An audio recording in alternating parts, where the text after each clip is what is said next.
So we are going to go ahead and get started. Thank you guys again very much for being here today. How many guys have been to a home buyer seminar before?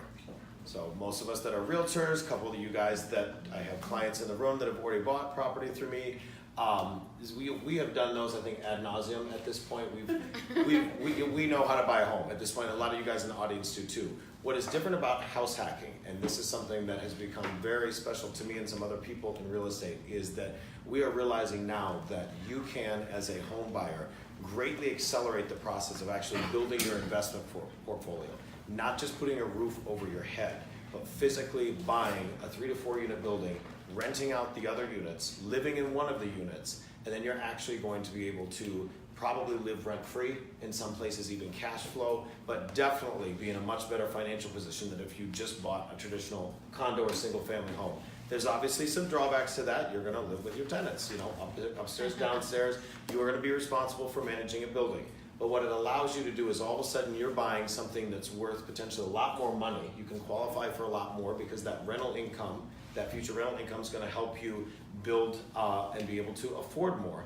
And more importantly than that, for those of us that are, if it's your first time doing this, or if you are going to live in it as your primary residence, you're going to probably be able to put less money down because it is going to be your primary residence. So think about 3.5% down on a FHA property. There's some other things Marla's going to go over with you as well. That doesn't exist on an investment property. You're putting 20% minimum down on an investment property. So this is leaps and bounds making you an investor and a landlord much, much quicker. And over time, the exit strategy, no pun intended, for those of you that work with us, the exit strategy is the same. You like this one, you did well with it, keep it, go out and buy another one. Keep that one, go out and buy another one. And then eventually maybe you want to buy that giant single family home, that you wanted to buy in the first place as your dream home, but you've got all this rental income coming in versus just buying a condo or buying a roof over your head and having that be it. If you've ever, how many of you guys have read Rich Dad, Poor Dad? You guys know I'm obsessed with that book. Yes. So that book tells you a home is not, it's an asset kind of. We're happy that you're buying a heck of a lot better than renting. But at the same time, this is an accelerated version of actually building your financial future. We've been talking a little bit more about legacy. We talked about it at the credit repair seminar that Marla did with us. Marla's been a wonderful friend to Exit. She's going to give you a little bit more of her background, but I will give you my personal endorsement of her. We have worked together for a decade. She has closed some of the ugliest, hardest, wildest deals. I don't know why, I would just always throw tough deals to Marla, and she, if she can get them done, she will get them done. So for those of you guys in the audience that have questions, for those of you that are watching online, we are excited to bring this to you. This is the second in our spring and summer consumer education series. We've got one on staging coming up the 4th Wednesday of next month. We've got one on being a landlord coming up the 4th Wednesday of the following month in July. So we're really trying to help you build this portfolio up and get as much knowledge as possible. But I am not your speaker today. I'm excited to actually sit back and watch Marla talk to us about house hacking. So thank you, Marla, very much. Hi guys, I know we're on the side view here. You're gonna get my back a lot, so sorry, multiple Facebook Lives going on. Okay, so I'm Marla. I'm with CrossCountry Mortgage. So I'm a branch manager, senior loan officer. I've been doing this 15 years. So yes, I did start when I was in diapers.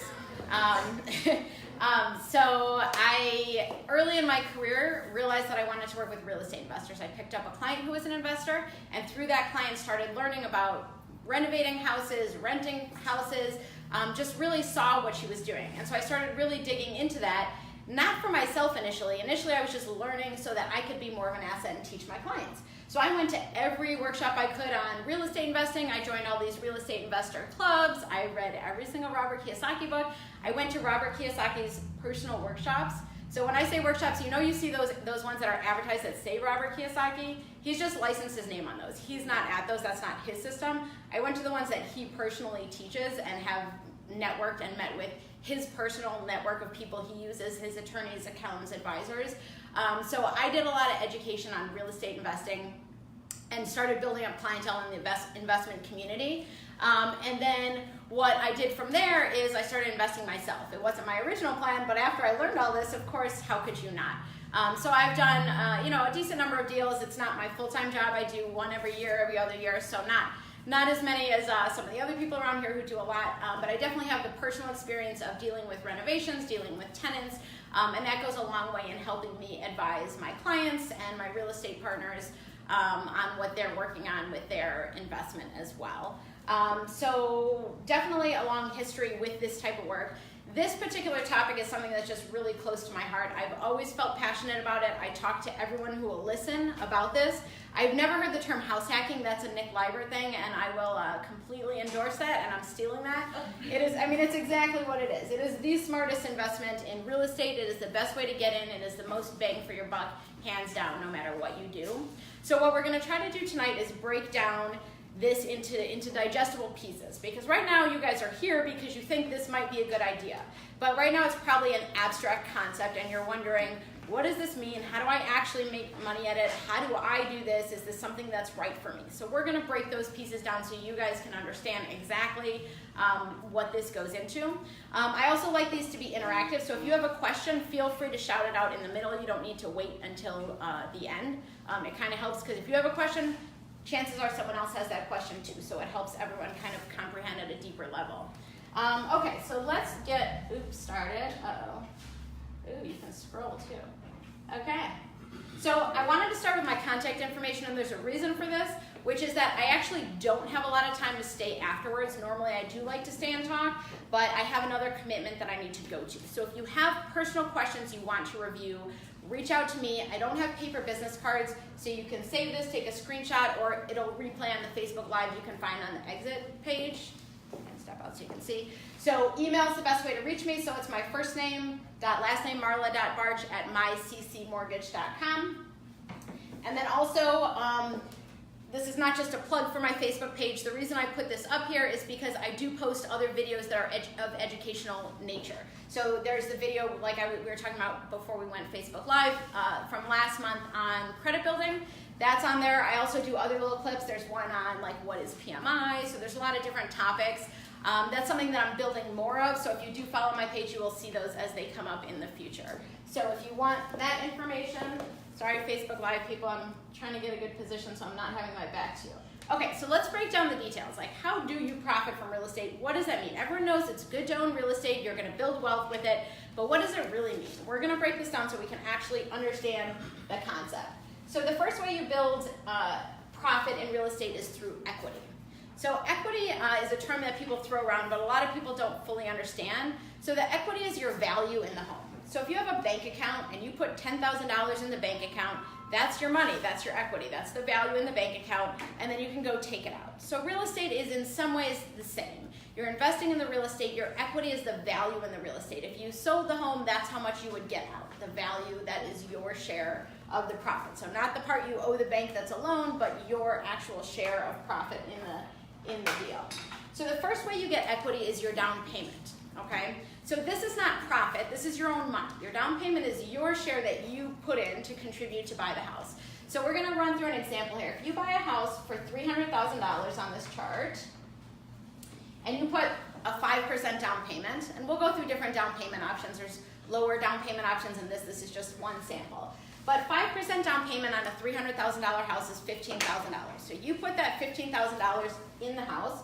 So your equity on day one when you start is the $15,000 you put in there. If you were to sell the house right away, you'd get the $15,000 out in a vacuum. Of course, there's realtor fees and other fees, but you know, let's take that out just to simplify it. That's your equity in the home. So this $15,000 equity that you have from your down payment will stay in the property as long as you own the property. That's there, okay? So that's your own money. The second way you build equity is through appreciation. So that's where the value of the property is going up over time. And that happens just naturally. That's not something you need to do. It's not like when you go to job and you work for your money. This is money you make just by the nature of owning a home. And so that's the primary way people make money. Now, the average appreciation over time is about 3% per year. So of course it's bumpy, it goes up and down. So it's not gonna be this smooth line, it's gonna go up and down a little bit. Some years it'll be higher, some years it'll be lower. There may even be some years where it goes down a little bit, but over time it will go up even with all those fluctuations. So that's your appreciation. And then the next way is your principal payments. So when you're paying your loan, a portion of that payment is going to interest. That's the bank's profit for giving you money. The principal is when you're paying the loan back. So in this example, the original loan was $285,000. So after your first payment, let's say maybe $400 that went to principal. So now instead of owing $285,000, your loan is $284,600, and then each month it goes down, down, down. So your loan balance goes down. You're building that principal in the home until after 30 years you've paid off that loan. So if you owned this home for 30 years, you have the entire portion of the loan that originally, this part wasn't equity, this originally was a loan, but as you've paid it down, now it's equity in the home. And then your appreciation, and then you still have that down payment you originally put in it. So in this example, this home that was $300,000 that you spent $15,000 to buy, after 30 years could potentially be worth almost $750,000. Okay, everyone with me so far? No. So this is one of the reasons why real estate is a great investment. It's a term called leverage. So leverage means you can get a lot of bang for your buck for what you're putting in. So here you only put in $15,000. For most people, if they're investing in other things, they actually have to put the full value in. If you were going to buy $300,000 of stocks, most people would spend $300,000. Now, yes, I know there are some different tricks and you can buy on, I don't know all the terms, I'm not a stock person. I know there are some tricks, but most people would spend $300,000 to buy stock, $300,000 of stocks. But to buy a $300,000 value of house, you're only spending 15%. And the value of the property is going up based on the $300,000, not based on your 15%. Okay, everyone following me? Yeah. So when people say the real estate, oh, your value is only going up 3% a year, that's not a good return. I could put my money in stocks and make 6% a year. It's 3% of the value of the house. But in relation to your $15,000, it's exponentially higher. So I don't have the math in front of me, but if it was a $350,000 house, I think the first year if it went up 3% was like $9,000. So a $9,000 profit on a $15,000 investment, because you only put $15,000 in there, that's like a, 60-70% return. So that's leverage, that you're making more money on a bigger value, but you're only spending a smaller amount of money. So this is why real estate is so powerful. Okay, so then the next way we make profit in real estate is your income tax breaks. I'm not a CPA, I don't pretend to be one, I don't play one on TV, I'm not gonna try to talk about this. But you will get profits on your income tax. You should call your CPA if you want to learn more about that, or maybe Nick can set it up as one of the future events. But that's definitely one reason people buy real estate. Okay, and then the one that we're primarily focused on with this multi-unit property is cash flow. When you're investing in real estate, you get cash flow. So the first methods I showed you, these are all long-term strategies. This is not putting money in your pocket every month. This is putting money in your pocket over a period of time. Oh, and before I jump to the other screen, let me also talk about what you can do with this equity. So in some cases, people just leave the equity in their property and let it build up. So when they sell their house, they can take that money out and use it to buy their next house, or use it for whatever they want, or they pass away and they pass it on to their children. So that's what Nick was talking about building a legacy. That equity is built up and you can pass that on. But you can also use the money in the middle, even if you have the house. Oftentimes people can qualify to borrow that money back. So you can take that money out for other purposes. If you want to use the money to use it as a down payment to buy another property, for instance, that's a great investment. You're taking the equity you've built, again, just for owning the home, not for doing any work, just the fact that you own the home, you built that equity, now you can borrow it back out, use it as a down payment and buy another home. You can borrow it back out and start a business. You can borrow it back out and send your kids to college. Whatever you want to do that's what we're talking about building wealth, is that money is actually tangible money you can use either when you sell the house or even sometimes when you still own the house. So, but this is long term. So that, back to my other point, this is long term. This is how we're building value long term. So the cash flow is what we're building on a month, your actual month to month profit. And a lot of people like that because you can taste it, touch it, smell it, you get it every month, you get it in your hand, and it feels good. We like the cash flow. Okay, so on a regular investment property, we're putting aside the multi-unit that you're living in right now. On a regular investment property, this is how cash flow works. You collect your rental income, so you go over to your property, knock on the door, hey, Mr. and Mrs. Tenant, give me my money. Now, it doesn't really work that way nowadays. Some people still do that. You will never find me knocking on my tenant's door. They will be Venmo or Zelling me all day long. I do not accept cash. But let's just say for this example, you knocked on your tenant's door, and let's say the rent is $2,000. Okay, so they get $2,000. You have $2,000 in your hand. You need to then go pay the expenses for the property. And we'll go through in a few minutes what those expenses are. So let's say you get $2,000 rent, and the expenses are $1,500. You take that, you pay it out. So you pay out your mortgage, all your expenses, $1,500. What do you guys have left? $500. So you got $500 cash flow that you're bringing in every month. So again, this is a regular, just if you had a house you rented, you're not living in it. You get that extra $500 a month. So that's money that's in your hand, that's your cash flow. And if you're looking at your long-term investment, that's something you can add that in the formula as well. $500 a month over 30 years if we were doing that calculation. Now the rent will go up a little bit over time. Typically it goes up with inflation. So what is that, 1.5%, 2%, depending on where we are in the market. So every year you can increase that rent a little bit, get a little bit more money. Now on the flip side, your property taxes also are probably going to go up a little year, so that rent is probably just going to cover that. So let's just say the $500, but maybe it could go up a little bit, your cash flow.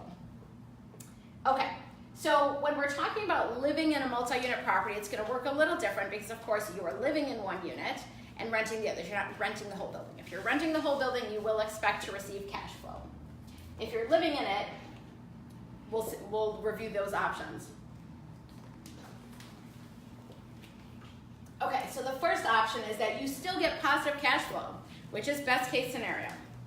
So this is a 3-flat in Gresham, Auburn Gresham area. This is a client of mine who bought this in the recession. So he got it, it was in bad shape, he got it really, really cheap. He ended up living in one unit. He rented the other 2 units to Section 8 tenants. The rent on one unit covered the entire monthly payments. One unit's rent covered the mortgage, property taxes, insurance, and PMI in the building. The rent from the other unit went right in his pocket. That was profit for him, and he lived for free. So this was a slam dunk deal. This is probably the best deal I've ever seen. I've never seen anything close to it since then. It probably won't be available again unless there's a recession. It's hard to get positive cash flow when you're living there, okay? So that would be great if we could get that. The next option is where the building is breaking even. It's covering itself, so you're living for free, but you're not getting extra money monthly. That in this market is a phenomenal deal because the positive cash flow is mostly unrealistic. If that's your goal, you're gonna have your realtor running in circles, looking at properties, and it's not likely to work out. So break even. So this is a property, and I'm forgetting the town, some west suburb. This was a young lady, and interesting story, she came to me when people call me to get their pre-approval and what I call their home buying plan. One of the questions I ask them is, what type of property do you want to buy? And this is exactly how I say it. Do you want to buy a single family home, condo, townhome, or a multi-unit building where you own the whole building, live in one unit, and rent the others? And she said, well, I was thinking about a condo because I don't have very much money, but I really wish I could buy a multi-unit property. Well, of course, light bulbs start going off. Let's make that happen for you. Let's make that happen. And she had some misconceptions. She really thought that she wanted to put 20% down payment to avoid the PMI. That's why she wanted to get a condo and thought she only had enough for condo. I'm like, well, let's look at the profit you're gonna make on the multi-unit building versus what you would have saved by not paying PMI. You know, it was no comparison. So she ended up getting this lovely 4-unit building. The rent on 3 of the units is about $2,700 a month, and her monthly payment is right around the same, $2,650, $2,700. So the rents are covering the entire building, and then she's living for free. So that's a much better deal than buying a condo, financially. Now, for people who want to buy condos, I'm not poo-pooing them, it's still a good investment, but this is just a better financial investment, okay? So breaking even is a good goal. It's not going to happen in every neighborhood. You need to target neighborhoods that have low purchase prices relative to the rents. And this is something that your real estate agent is going to need to do research for you. If you tell your real estate agent, my goal is to break even and have a building cover itself, and I want to live for free, and I want to live in Lakeview, your realtor is going to laugh in your face. That's not going to happen. So it depends on the neighborhoods you're willing to go to. If the finances is more important to you than where you live, it can happen. But if you want to live in a very high-end neighborhood with $1 million properties, it's not going to happen. So you have to be pretty particular. And even in the neighborhoods that it does work, it's not every property. So it does take a lot of due diligence and commitment, and sometimes people look at lots of properties over the course of the year to find the right one. But if you're committed to this idea and you see the value in it, it's available, you just have to work on making that happen. Okay, so then the last option is negative cash flow, and that sounds bad because it's negative and it sounds like you're losing money, but if you're living in it, it's not necessarily a bad thing. So let's look at how that would look. So in this case, I'm reversing it. So if you remember the first one, where it was just a regular investment, you're not living there, we had the rent minus the expenses.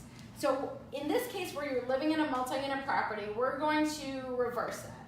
So we're going to take your expenses minus the rent you're going to collect, and the difference is your share of the monthly payment, okay? So let's go for an example. So let's say your monthly expenses on the building are $4,000, okay? And let's say your rent, let's say it's a 3-unit building, you're collecting $1,500 from each of the other 2 units that you don't live in. So your rent is $3,000. Expenses are $4,000. Your rent you collect is $3,000. So what is your share of the payment? $1,000. Now we know that the units in the building rent for $1,500. So you're paying $1,000 for your share, but if you were renting there, you'd be paying $1,500. And if you had bought a condo, maybe you'd be paying $2,000. So yes, you're not living for free, and yes, it's not generating a positive cash flow, but you're living for less than you otherwise would. So it's still a good investment. That extra $500 you would have been paying if you were renting, or the extra $1,000 if you had bought another place, that's profit that you should consider. Some people look at it from the perspective of looking at themselves as a tenant. If I was a tenant paying $1,500 rent, how would the numbers look there? So they could see the profit. Because the profit is not money in your hand, but it's savings that you're not otherwise paying. Okay? Everyone with me on this? I see a lot of nodding. Facebook Live, you guys with us? Can you guys see on that side if anyone posts messages or has questions? No. Okay, so income. So we've talked about rental income, but I also want to mention that there is also a couple other income sources, which is parking and laundry. So that's definitely something you should keep your eye on, the overall income, not just the rents.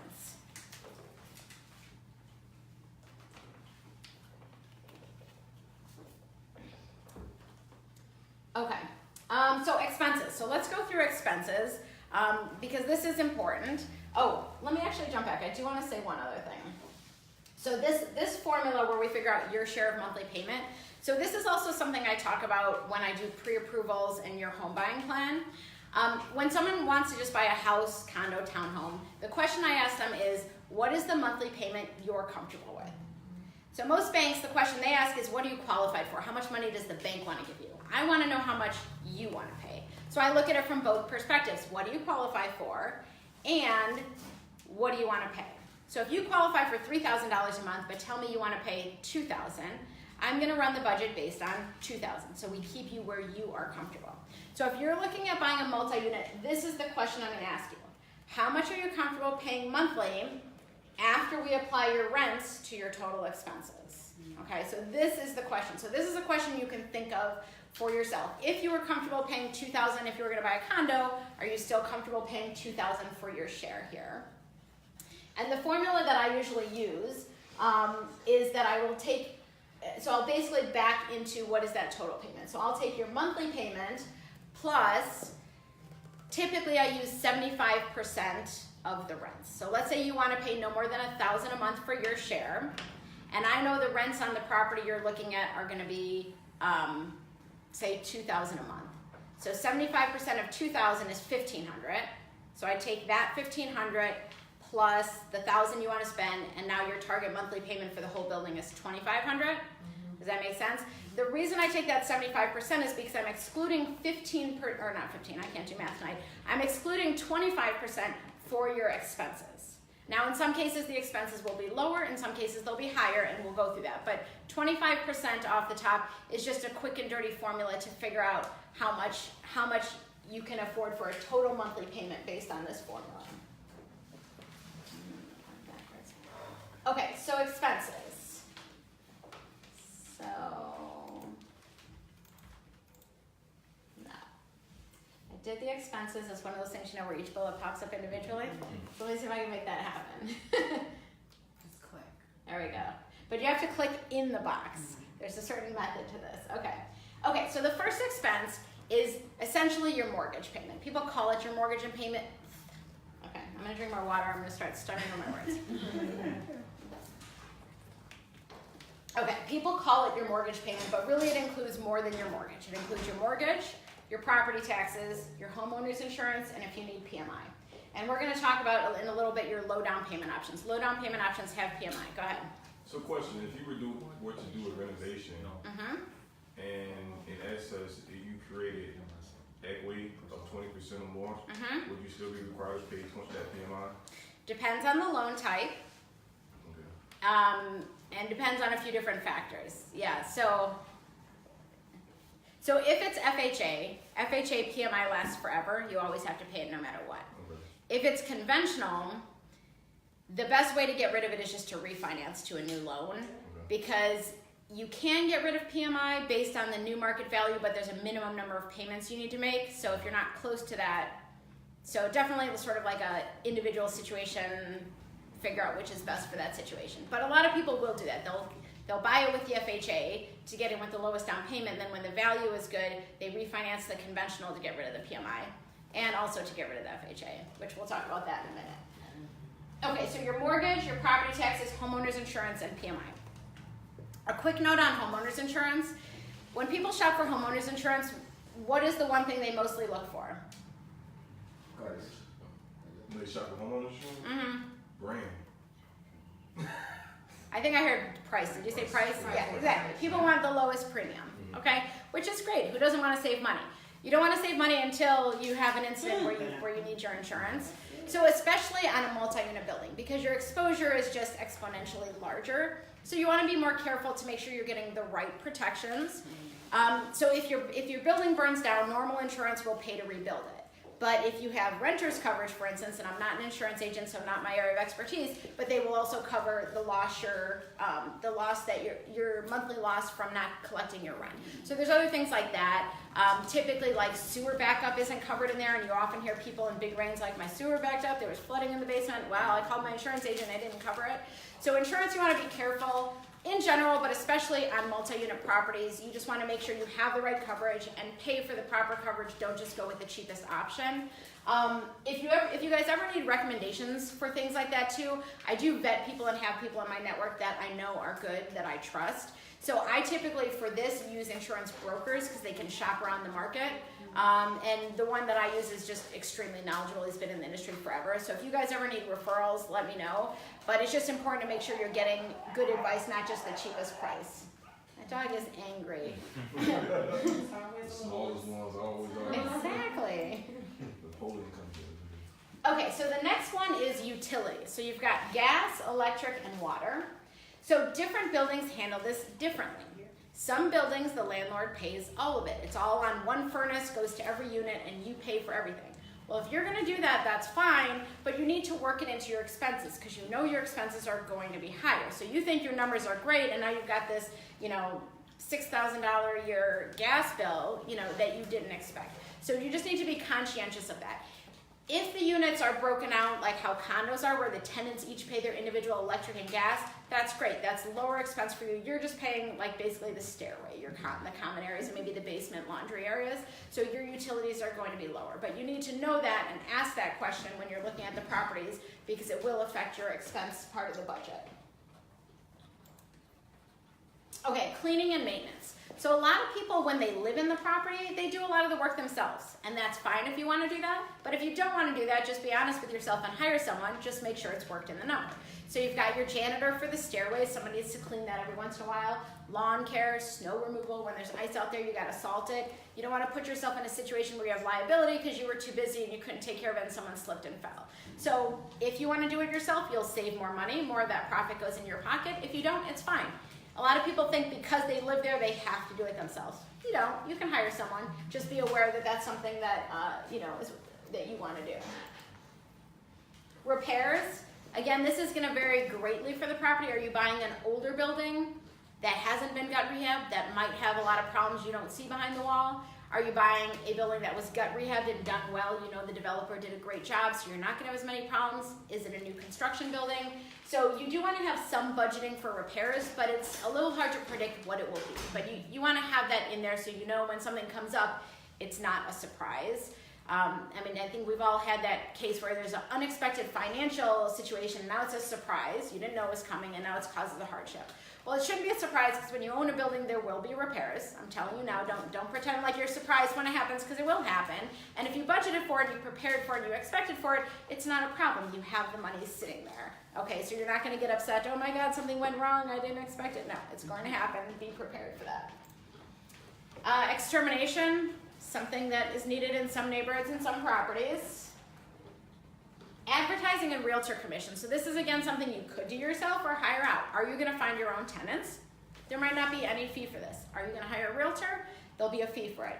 It's not a huge fee. It's probably worth your time to not run around meeting up with tenants. I mean, I prefer to do it because I just don't have that time to run around meeting up with tenants, pulling their background checks. So if you're gonna do it again, just budget it in. If you're gonna do it yourself, the advertising fee is a little outdated because most people use online advertising now and it's free. So you're posting on Craigslist, social media, there's not really a fee for that if you do it yourself. So that's one fee. Legal and accounting.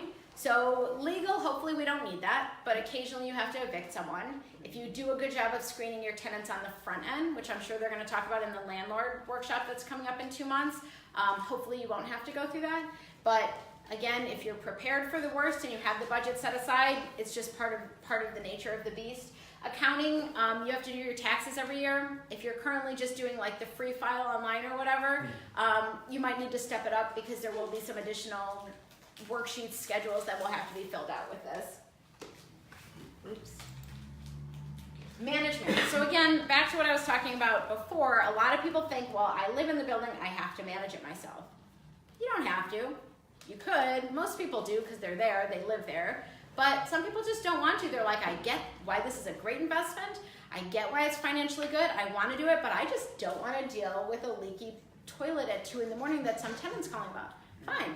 You have the option to hire a management company. Those are available, and they can handle all those things for you. They can collect find your tenants for you, collect rent, deal with repair issues.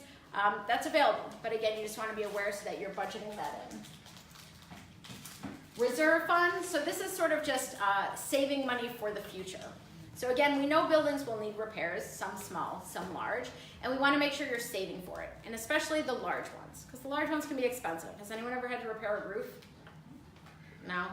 Roofs, I would say maybe $10,000, depending what type. It's a flat roof, it's a whatever, shingles, I don't know, all the roofs. Okay, roofs are expensive, so you don't want to come home one day and like, surprise, the roof's leaking, and the roof guy says, I need to repair it, I need to come up with $10,000. You want to have that in your budget. So how do you come up with this budget for reserves? You work off your home inspection. You've already paid your home inspector to inspect the property anyway. He's given you a 100-page report that you probably stuck in a drawer because it was too long to read and didn't get it anyway. But if you go through it, it will tell you everything you need to know. The hot water heater has about 3 years life left on it again. The furnace has about 5 years life on it. The roof has about 8 years life on it. You know what work is coming up if you go through that report, and then you can do some research and budget for it. So in 2022, I'm going to need $5,000. In 2025, I'm going to need $10,000, and you could back out what you need to be saving every month. And you could take that right off the top of your rent. You collect your rent, whatever that number is, put that in a separate account so you have that set up. That's essentially what condo associations do. You pay that monthly assessment fee, and yes, some of it is paying for maintenance and insurance and things, but some of it is also going for that savings account. They are saving for those things down the road. So you want to do that for yourself like a condo association would be budgeting and being preparing for that.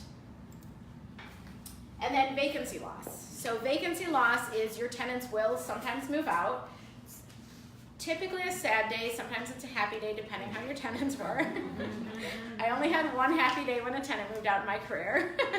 Usually it's sad. But when the tenants move out, oftentimes, there's a little bit of a gap before a new tenant gets in. You have to get in there, clean up, paint it. Sometimes advertising takes a couple months to get a tenant in there, especially if it's off season, the dead of winter. No one wants to move in the dead of winter. So you're going to occasionally have a month or two where you don't have that rent coming in. And again, if you didn't prepare for it, it would be a surprise. Oh no, where am I going to come up with this extra money? But if you've budgeted for it and set aside that money every month, oh look, it's right there in my fund because I knew this was going to happen because Marla told me this was going to happen and I've saved for it. I'm prepared. So vacancy loss is definitely something we take into account. And then I just put other because there's just stuff, right? Stuff you didn't know was going to happen, stuff when you own real estate. So yes, the profit is absolutely worth it, and that's why I started with the profit so you can understand why this is a good investment. But yes, there's a little bit of work and responsibility that goes along with it. Again, you can hire a property manager and outsource most of that, and that's fine, but you just need to be aware that there are these expenses and responsibilities that you'll need to take care of as you're as you're owning real estate. So I guess in the term where it would be a negative return or whatever, Cash flow. negative cash flow, that 500 that we would ultimately, I guess, be saving instead of paying rent, that would be what we probably put up ourselves. Okay, in the case where the rent is 1,500, but we're only our obligation was 1,000. So that's 500 theoretically. That the expenses is part of what you're paying every month in out of the rent first, before you apply the rest to the mortgage, and then calculate your share last. Make sense? All right, everyone on the same page? Any questions about expenses before I jump to the next topic? All right, everyone have enough pizza and wine? We'll have more in a while.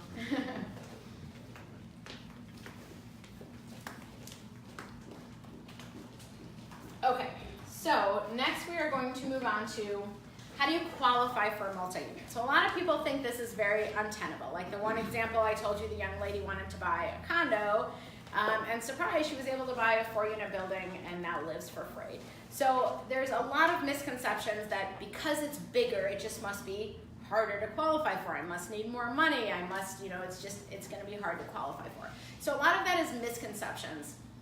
There are a lot of great programs that can allow people to buy multi-unit properties that are actually, easier than they would think.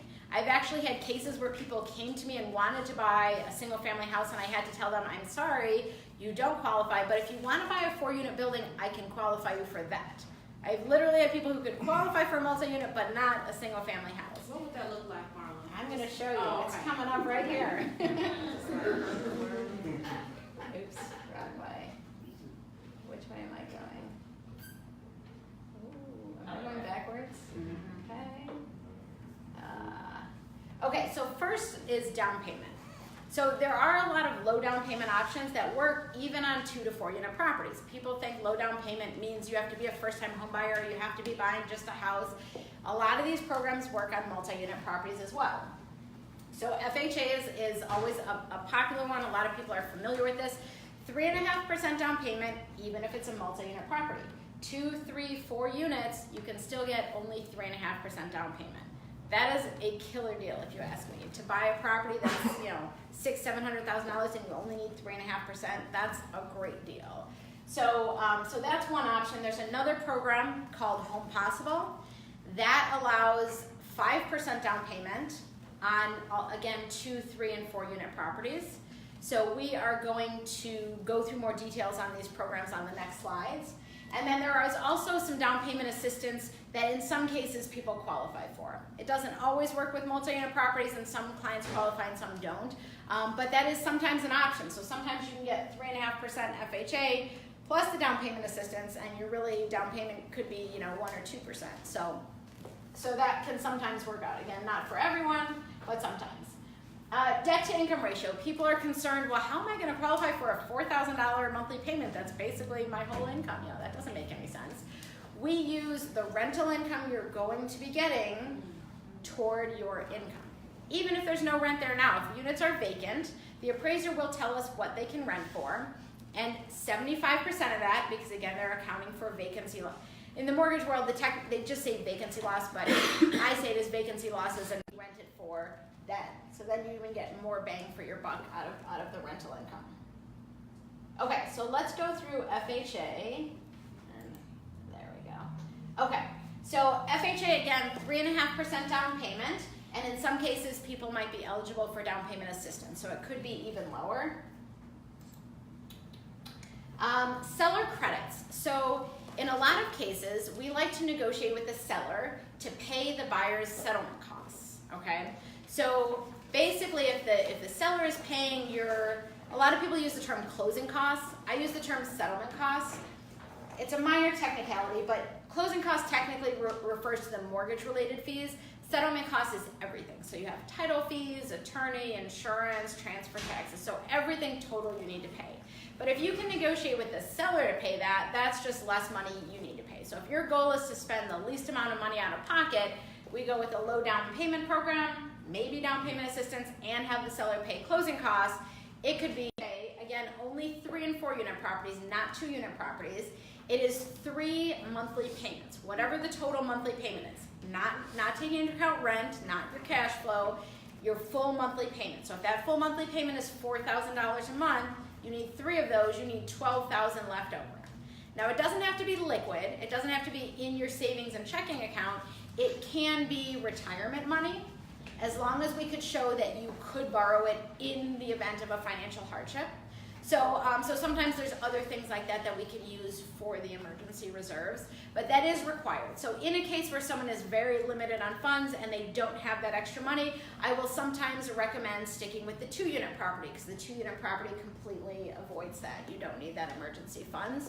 And the emergency reserves, I don't believe there's any restriction on gifts either. So if you had a family member gifting you money, which is very common, I would say probably at least half of my clients get some form of gift to help them buy a house. It's a very common thing that happens.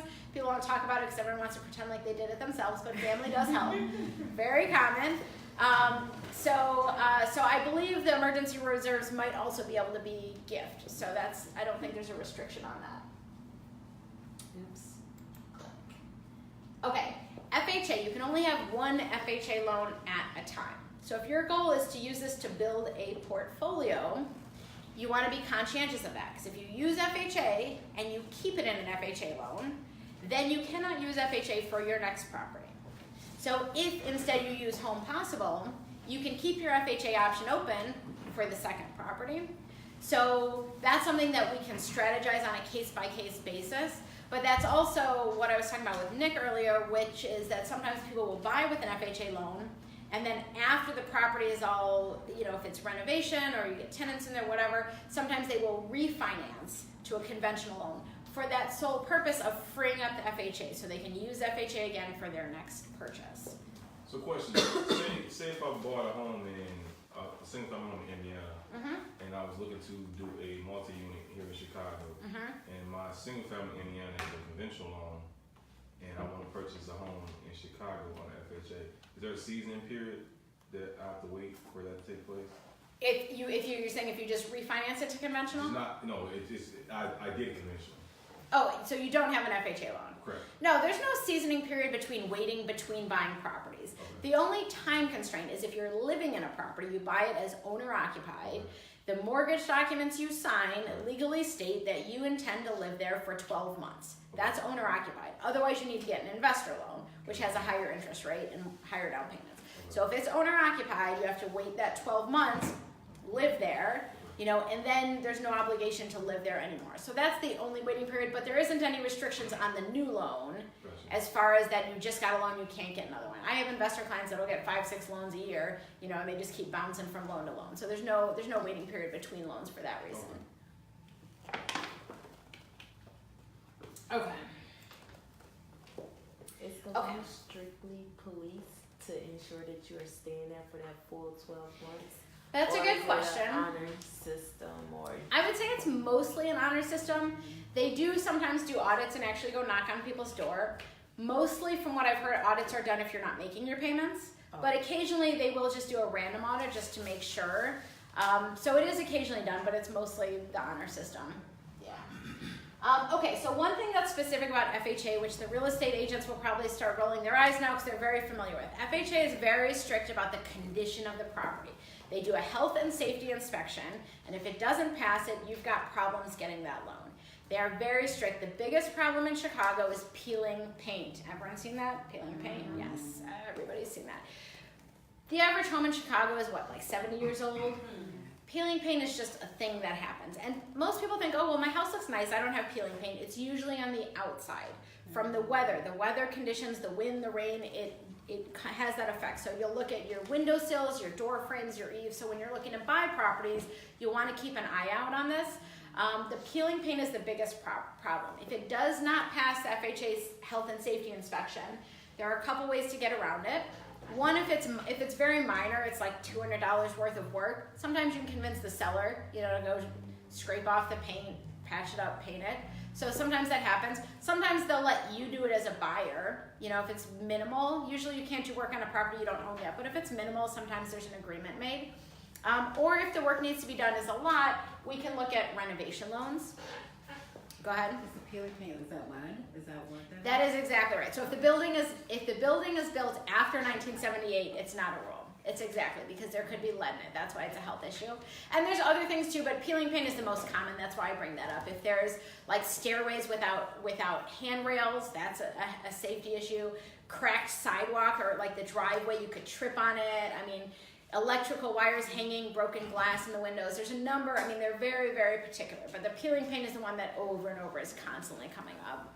So if the work that needs to be done is more than the seller or buyer is willing or able to do up front, we may look at renovation loan options. And I'm not going to go into a lot of detail on that because that's a whole workshop on its own. But basically the bottom line is you can get one loan that includes the money to buy and fix up the property.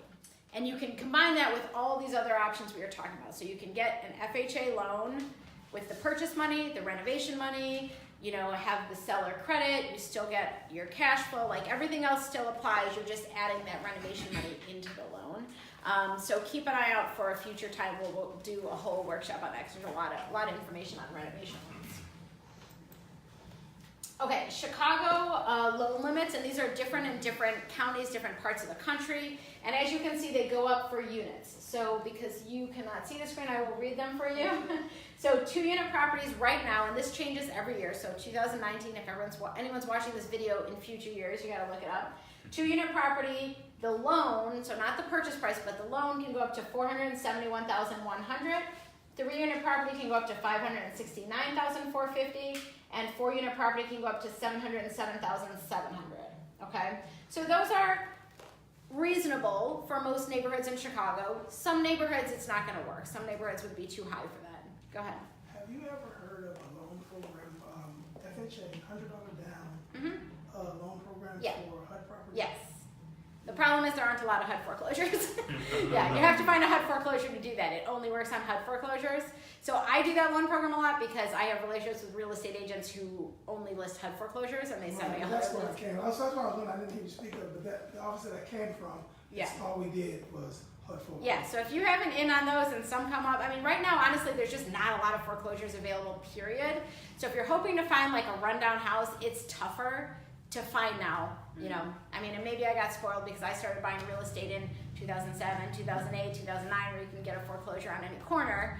But it's difficult to find them. So yes, if you find one, the $100 down program is great, and that can also be used with the renovation loan. So it's $100 down payment, not 3.5, plus the renovation money. And there's some other things too, like if there's lead paint, HUD will pay to fix that. There's definitely like a lot of those little things. So those are definitely good deals if you find them, for sure. Yeah. Okay, so here's the last thing about FHA, and if you guys don't know about this, brace yourself. Because this for me is like, when I see this one, I'm always like, oh God. And if you guys don't know, you're not gonna have the reaction yet, but you'll learn if you're looking for multifamily properties. It's called self-sufficiency. Has anyone heard of the self-sufficiency rule? No? Ooh, okay. All right, whatever loan officers you guys are working with are not doing their job. This is like a big deal if you're buying multi-unit properties. Okay. Wait, sorry, I gotta go to the next screen. That's that screen. Okay, here's the definition. I'm gonna read it to you and then I'm gonna break it down because it's a little complicated. Before I do that, let me actually explain to you why it exists. I had an underwriter explain this, actually an underwriting manager explain this to me once. So basically the concept is that if you move out of a property, there's a higher risk that you might just walk away and let it get foreclosed. And they don't want you to do that. So they want to make sure that the property will at least maintain itself, if not positive cash flow, so that if you did move out, there's a higher chance you're not going to get foreclosed. You're going to keep it. Okay, so that's why this rule was invented. So the rule is that 75% of the potential rental income on the whole building, including the unit you're living in, because again, this is if you move out, has to be greater than or equal to the monthly payment, which includes your mortgage, property taxes, homeowner's insurance, and PMI. Okay? So again, we're taking the rent on all the units, including the unit you're living in, multiplying it by 75%, and that number needs to be equal to or bigger than the monthly payment with your mortgage, taxes, insurance, and PMI. Everyone follow that? Should I do it one more time? So I have spreadsheets for this, so you don't have to like memorize the formula or calculate it yourself. So I can email those those out. Usually I do them sort of custom to your situation once you get a pre-approval, so you have a custom spreadsheet to run these sort of calculations. And I try to simplify it so you just plug in, hey, here's the purchase price, here's the rents, and it pops up an answer, yes or no, it qualifies, so you don't have to think too hard. But the bottom line is what this typically equates to is in those situations when we're looking about positive cash flow, break even, negative cash flow, it basically needs to at least break even because that's what they're also looking for. So if you have a property that's negative cash flow, like we talked about, it could still be a good investment for you, but it's not going to be an FHA. Okay? Everyone follow? I see a lot of nodding. Anyone on Facebook Live nodding? All right, so Home Possible. Home Possible is one of my favorite all-time programs. It's a very underutilized program. A lot of people don't know about it. A lot of loan officers don't know about it. It's just not a program a lot of people use. It is a phenomenal, phenomenal, phenomenal program. How do you qualify for a Home Possible loan? So a Home Possible is part of what they call the Community Reinvestment Act. So if you guys are, some people are familiar with that. Community Reinvestment Act is the government mandating that lenders invest in certain areas or certain people. Okay, so there's two ways to qualify. One is if you're in a low to moderate income, not neighborhood, I was gonna get to that second, but just your qualifications, if you are low to moderate income. So that number changes from time to time, and it changes sometimes per neighborhood. Right now, it's roughly around a gross income of $84,700, I think. So if your personal gross annual income is under $84,000, I think it's 700, you can qualify for a Home Possible loan anywhere you want to get one. If your income is over that, you can only qualify in target areas. So you can still qualify, but you have to selectively block out where you buy a home. And unfortunately, I was looking online, I couldn't find just a map that shows it. What they have is an interactive map where you type in an address and it tells you if it's in a target area or not. I want like a map that I can just print and show you guys, but I can send you the link for that website so you can see if the neighborhoods you're interested in qualify for that. Again, if your income is over that $84,000 figure, so you don't qualify. If it's under, you can get Home Possible anywhere. If it's over, it has to be a target area, target neighborhood. Okay, so, oops. How am I doing on time also? 7:16. Okay.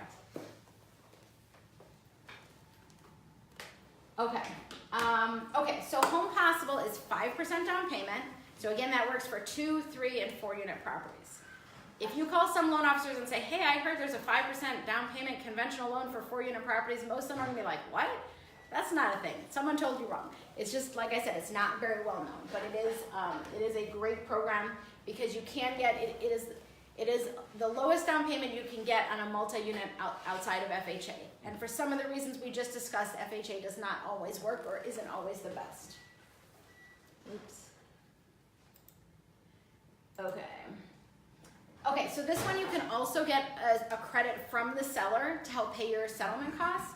With FHA, that can go up to 6%. It can never exceed the actual cost though. So if your actual costs are only 4%, you can only get 4%. But you could go up to 6% if your costs are that high. And people always ask me like, what are settlement costs typically? Are they this percentage?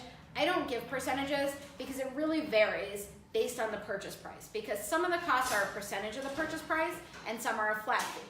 So for a lower purchase price house, it's gonna be a much higher percentage, and a higher purchase price building, it's gonna be a much lower percentage. So I don't generalize. So in some cases, people can get the full 6% with FHA, and in some cases they can't. With conventional, which Home Possible is conventional, you can only go up to 3%. And so if, again, that may be all your costs, it may not. It may just be some of them. But again, if your goal is to spend the least amount of money out of pocket, we do want to negotiate the credits. And that's something that I put in my pre-approval and home buying plan that I'll recommend how much to ask for. So when your real estate agent is writing up the contract, they know what to put in there and what to negotiate for the seller. So then I have a quick question, Marla. So with this one, you don't need the 3 months reserve that you talked about? Getting there. Okay. You're so quick. I'm processing. Yeah. Okay, so next bullet point is reserves. So with conventional loans, there isn't a hard and fast rule about reserves. It basically is, what does the automated underwriting system spit out? Okay, so for those of you who don't know, there's a computerized underwriting system. So when loan officers take your pre-approval application, we type it all into the computer, we run it through this automated underwriting system, and the computer tells us you qualify, you don't, here's what you need, here's what you don't need. And that system tells us how many reserves are needed for this case and how many are not.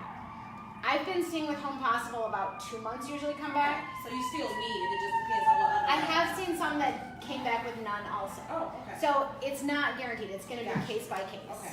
So, but I would probably try to plan for 2 months unless your loan officer specifically run your file and said, in your case, it didn't ask for it. Is that usually more credit score dependent on it? I don't know. That's a good question. I'd have to like pull a whole bunch of past files and kind of analyze. Yeah, I'm not sure. Also, a good thing to note for both of these, FHA and Home Possible, you do not have to be a first-time home buyer. There are a ton of misconceptions that people think all these special programs, low down payment assistance, it's just first-time home buyers. And yes, some of them are. Most of the down payment assistance, most of those are, well, not even most, half of those are first-time home buyers. Some of those you don't even have to be a first-time home buyer. But both Home Possible and FHA, you do not have to be first-time home buyers. What is the definition of a first time home buyer? You have not owned real estate that you've lived in as your primary home for 3 years. So a lot of people can be reborn first-time home buyers.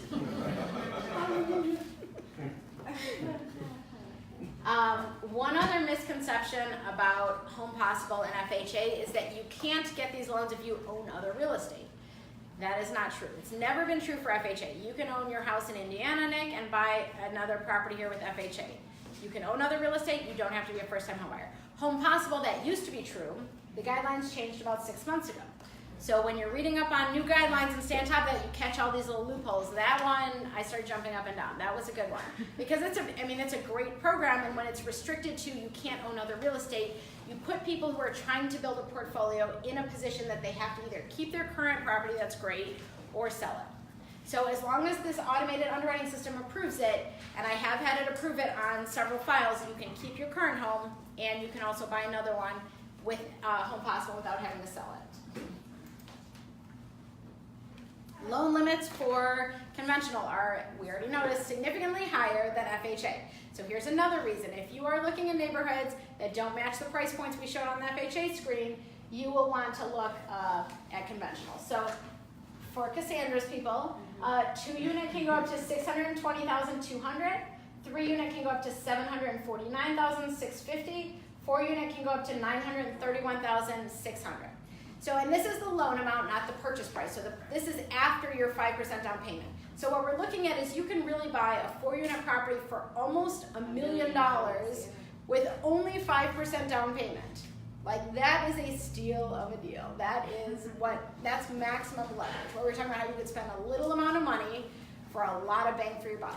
Now, 5% of $1 million might not be a little amount of money, but it's way better than 25%, right? Right? So it's all relative. When did this program start? Do you know? Home Possible has been around forever. It's just not very well known. Wow. Partly because it's a Freddie Mac program. Most loan officers do Fannie Mae. Some banks don't even offer Freddie Mac, which blows my mind because Freddie Mac is amazing. They have a lot of little loopholes that Fannie doesn't. Fannie's starting to catch up on some of them. Like the one thing, like if you're self-employed, you have to use average your income over 2 years tax returns. Freddie has always been only one. Fannie's catching up, but you know, those little loopholes for Freddie are huge. And so this one is a Freddie program, which is why a lot of people don't know about it. But Freddie is my friend. Okay, so here's great. No self-sufficiency. So if you're looking in a neighborhood, you've run some numbers and you're like, all these properties are not passing self-sufficiency, you are looking at Home Possible, not FHA. Go ahead. Oh, I just want to give you a little tip. Yeah. We talked about the insurance. Oh. Way past that. But a good thing, well, a little trick I do, or I shouldn't say trick, strategy that I use is that a lot of times that we have auto insurance, maybe whatever, Geico, and say that you want to have your homeowner insurance or your with an Allstate or State Farm, because it, you know, whatever the case may be. Because the Geico, well, how should I say this? If the price you get the two combined, it's cheaper, but you want to keep your car insurance and not have your home with that. What you can do is to still get that discount, which is usually like 30%, is you get what we call a garage coverage, You get another policy on your vehicle, so that coverage is like $60 for the whole year, but you get that discount 30%, so it saves you over like That's cool. $450. So basically, you just need to have any multiple policies. It doesn't have to be a house and car. Yeah. That's cool. Or you could maybe get, like, if you get like a blanket coverage policy or just one of those extra ones, that might work. Well, Oh, I that's a have good point. home insurance too. One of my clients, unfortunately, he didn't insist that his tenants have renter's insurance. Mm-hmm. So there was a leak caused by the tenant's son, which ruined the 2 apartments below. Yeah. His insurance company said because they didn't have renter's insurance, he had to cover under his policy, and they wouldn't cover it because they didn't have. Yeah. So he had. So I think I said it wrong before too. So that one is not renter's insurance is if you're the tenant. I think it's called rent loss coverage. So I think I said it wrong earlier. Tenant, you gotta make sure the tenants have a renter's. Yeah, tenants have rent. Yeah, that's true. As a landlord, you can ask your tenants. One other thing too that on that screen you just reminded me is I mentioned that it's important to have a network of professionals that can help you with different services. One other thing I meant to mention on that screen with expenses is your utilities. Utilities, as we all know, can be very expensive, especially if you have a boiler and you're financing the whole building. So some of you may have heard of some of these alternative energy companies. You don't need to get your gas through People's Gas. You don't need to get your electric through ComEd. So some of these companies you can call and you can shop around, but there's also something called an energy broker, which, like an insurance broker, they shop around for you. So I have this woman that I work with that's amazing. So I have one condo in a building that has 6 units. So it's not a huge building, only a 6-unit building. She cut our gas bill $6,000 a year. Wow. $6,000. Because again, they're shopping around. You're not calling just one company and getting their rate. They're shopping everyone. So so any of those things, definitely always reach out. I have built a good network for these things because it's important. I mean, it adds up. That's $6,000. That's a lot of money. Yeah, I need that contact. Yeah, definitely. I mean, just send me an email. I can forward that stuff to you guys. So this particular person though, she doesn't do individual houses. It has to be a building or a business or something. But yeah. I don't know if there's brokers for just houses. So you guys are gonna have to research that. I don't have someone in my network for that one. Okay, so again, no self-sufficiency on Home Possible. Was that my last one on Home Possible? That is the last one on Home Possible.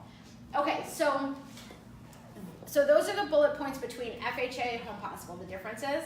So you guys probably are turning through your head thinking, okay, which one's right for me? You guys don't necessarily need to decide that. So your loan officer's job is to advise you and let you know which is best. So this is just informative so you guys know what the options are, what some of the challenges might be, what you're gonna come across. If you work with me or another loan officer, what they're gonna do is run through your situation. So my method is that I talk about your goals, your budget. So again, I'm gonna ask you what monthly payment you want, how much money you have for down payment, and then of course your qualifications, looking at your income, your credit, your debt, all of that. And I put together what I call a home buying plan. It tells you what you're pre-approved for, but it also gives you recommendations, which loan program is best for you, what PMI option is best for you, anything you need to do to boost your credit if you need to save more money. And then there's some educational stuff, sample closing costs, so you know what to expect with all of that. But that's something that I will make the recommendation. So you don't need to figure out, should I go with FHA, should I go with Home Possible? That's something that I'll run the numbers back into it, tell you this is the loan program, this is the purchase price. And for these deals especially, I have, anyone who's worked with me in the room has seen my little charts. So most loan officers just give you a price. You're pre-approved for $300,000, go find a house. With houses, that works pretty well because there aren't a lot of variables. With buildings, it doesn't work as well because there's a lot of variables. Is it a 2-unit? Is it a 4-unit? Is your rental income $800 per unit or $1,600 per unit? So your target purchase price, I can't just say go find a $300,000 building. So I have these little charts that'll give you that. Okay, if you find a building that has this much rent and this many units, here's your target purchase price. So for your realtors, yes, it's more work because you can't just set the search at $300,000. You have to screen through and figure out, okay, this property's gonna work, this one's not. But it will give you a much more detailed analysis of what you actually qualify for. And then I also have started doing these custom spreadsheets, which I'm a little on the fence with, because for some people it's too much information and some people like to control it themselves. They want to be able to run those numbers. So it's a simplified version, but you should definitely always still check back with me. But it will give you a little breakdown. So it's at least enough detail you can plug in what is the purchase price, what is the rent, and what are the property taxes, because property taxes makes a huge difference as well. And you plug in those few details and it will spit out for you what is the estimated monthly payment. Does this pass self-sufficiency? Like there are 4 or 5 questions, and it's customized. Is it within your debt-to-income ratio that you qualify? So it's customized to each person, but it allows you to manipulate the numbers and play with it yourself. Because in the case of multi-units, I find that people have to run numbers on a lot of properties and filter through a lot of properties before they can figure out and narrow down, okay, this is the neighborhood where the numbers seem to work, this property works, this doesn't, and it gives you a little more control over that. So if you feel comfortable with spreadsheets, again, they're pretty user-friendly, but you want that power to run it yourself rather than coming to me every time, hey, check out this property at 123 Main Street. I do those on a sort of case-by-case basis. If you're overwhelmed by it and you're like, that's gonna turn me off and I'm never gonna buy a house because it's gonna be so frustrating, I don't have to give it to everyone. But In terms of the homeowner's price of taxes, I mean, in other words. the exemption, Yeah. Uh-huh. homeowner's exemption. yeah, you get that. Is that generally what they're seeing and the information we're getting versus just regular taxes for not getting a homeowner's exemption? In other words, what you're plugging in. Yeah, I'm just trying to figure out. So, okay, so what I've done in the past is just had them plug in the last full year's tax bill, because that is the most accurate recent tax bill. However, if you go to my Facebook page, I did a Facebook Live webcast. So if you guys aren't familiar with that term, webcast means it's not a video of me, it's a video of my computer screen, where I show people how to calculate what their taxes are going to be based on the assessed value. So I take them to the Cook County Assessor website, the Cook County Treasurer's website, and then I give them a spreadsheet they can download to see what our next year's tax is going to be, especially in Chicago. The city of Chicago just got reassessed in 2018. Your tax bill that's due August 1st will be based on that higher assessed value. 99% of people in Chicago are absolutely unaware of how much that's gonna be, and a lot of people are gonna get a huge shock. That's why I did that video, because I want people to be prepared. Some people are going to need to budget, set some money aside, figure out, some people are going to get a huge jump in their tax bill. So if in this case, because it's a reassessment year in the city, I've been, every property people look at, pulling up the assessed value and running what the new tax bill is going to be rather than the last one. But my spreadsheets where people play themselves, I have them put the last one because it's complicated. But yeah, that's a good watch. It's only 20 minutes, not an hour like some of the others. But yeah, if you want to know how to calculate your own tax bills or share it for those of you who are realtors with your network so they can calculate, people need to be prepared. That bill's going to come out and you're going to see a lot of eyebrows go up, and you're going to have deals. You're going to have opportunities because some people aren't going to be able to pay it and they're going to need to sell. So there's going to be opportunities for you guys. Ching, ching, ching. Yeah, I mean, not necessarily a good thing. We're not relishing this, but it's better to help people get out of the house and get in something they can afford before they get in too much trouble. I've seen a new exemption. I don't know if it's new, but and I don't know how many people know about it. It's what is it called? The lifelong or long tenancy exemption. So if you lived in your house, Right, 10 more senior. years, Yeah. No, not the senior exemption. Well, but there's a senior freeze. As Right, well. no, Oh, you're just saying that. Yeah, It's there's. a lifelong. I've heard of that If one. you've been in the property at least 10 years, you get exemption for that. Okay. Yeah. Yeah. So all those. That's the city of Chicago, Cook County thing? Like, Cook what's County. it? Yeah, taxes are county. Any of those exemptions you can see on Cook County Assessor. Find the forms to apply for them. Okay, so any questions? Is everyone with me so far? Yeah. I love when there's not a lot of questions. It means that I actually did a good job. When there's questions, I feel like I missed stuff. People had to ask, Okay, perfect. So what is your next step? Is to hit the right button. Okay, so next steps. If after watching this you think this is something you might want to pursue, something you're interested in, something that might work for you, the next step is to do a custom analysis for you. So this is general information. A custom analysis for you will give you specific information. Do you qualify? What purchase price do you qualify for? And then you can start working with your real estate agent to match up. Is this realistic in the neighborhood I want to be in? And at this price point, does this work? That process is just educational. There's no obligation, there's no commitment, there's no fees. It's just giving you the education you need to make the decisions about the next step. And if you're not quite where you need to be to qualify for that, that will include what you need to do. Do you need to save more money? Do you need to pay down debt? Do you need to do something with your credit? It will give you a detailed analysis of what you need to do. So even if you're thinking you might not do this for a year, maybe even 2 years, but you need to know what you need to do to get on that track to do this in the future, you want to do that. You always want to be planning for the future. And then looking at the big picture, even for people who own a home, again, this could be a second step. Or I have a lot of clients who will buy one property, do this, a couple years later, buy the next one, move out and rent the first one, like Nick was talking about. So you're building that portfolio. So the plan is not just for the first one, but you want to keep that long term in mind. How are you going to get to that next one? How are you going to get to that goal? And what is your long-term goal? A lot of people don't write their goals down. What is that number you want to be at? Is it a certain number of properties, a certain amount of cash flow, a certain amount of wealth by the day you retire? What is that goal, and how does this fit into that? And how does it work with your overall plan? Does that reduce how much you have to save in your 401k because you now have this as a diversification within your retirement plans? So it helps to sit down and look at those big picture goals, and then we can figure out how this fits in.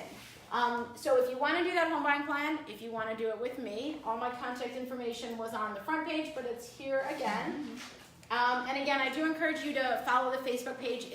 All the videos are just educational. It's not, I know some people have very salesy pages. I don't do anything salesy. It's always educational. So you'll see things like the property taxes, the credit building, this workshop, and there'll be more in that vein.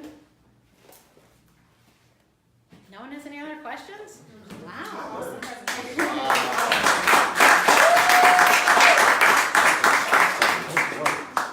I don't know about you guys, but I learned a couple new things. One of which was the Home Possible program. I did not know about that at all. That bypasses the mess of FHA. Yes. That allows you to get up to, I was playing in there already on my MLS about what you can get in Lincoln Park, Lakeview, Edgewater, some of the places that I do business in. You can get a lot more for just under $1 million for the 4 units than you can on FHA, and the 732,000 or whatever that number is. That is a big difference in allowing the 3% Well, I think the other closing cost difference credit. is, isn't it, you said a year of self-employment versus the 2 years with FHA unqualified? Yeah, so that's Freddie Mac in general. All Freddie That's Mac good. has that. If you've been in business, they changed it. It used to be just anyone, but now you have to have been in business for 5 years. So if you've been in business for 5 years, because most self-employed people made more money last year than the year before. So But there's guys, a lot of we're going to loopholes. stay around for more questions from Marla, a couple other people as well. Really excited you guys came tonight, full house. Any other questions, let us know. Next month, we're going to talk about staging and helping home sellers get more money for their place when they put it on the market. That is next, the 4th Wednesday of the month, 6 p.m. It is tentatively here, but I will let you in on a little secret. It may be off-site in a very fun location with some design elements to it. So stay tuned. Not Las Vegas. I don't have the money for that yet, Cassandra. But and then the month after that, we will be with a wonderful guest speaker that some of you already know from Exit, talking about how to be an amazing landlord. And by that point, some people may already be under contract or closed on their new place. So Marla, again, thank you very much. Thank you guys very much. We're gonna stop the Facebook now.